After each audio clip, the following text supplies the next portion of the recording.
Hello, here's how you can use two WhatsApp accounts at the same time on POCO X7 Pro. In order to do this, you need to clone WhatsApp or create the duplicated app.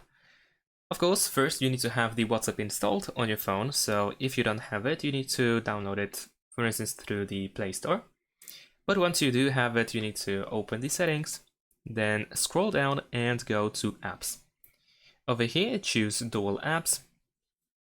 And here you should be able to find WhatsApp. If it's not in recommended section, then you should be able to also scroll the list in order to find it. But essentially you want to find WhatsApp. If you have the switcher, then simply tap on the switcher in order to turn on the cloned version. If not, then tap on WhatsApp and then enable dual apps over here.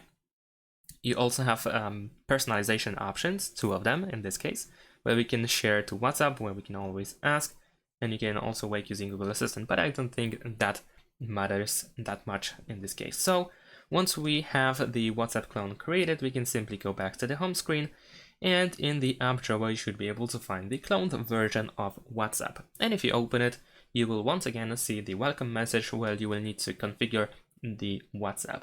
So here now you can sign in to another account and use essentially two different accounts. Of course, for the main app you have one account, and for the other you have another account, as these two apps work separately and you have different data on these two apps. And that is pretty much it. Thanks for watching, leave a like and subscribe to my channel, and see you in my next videos. Bye!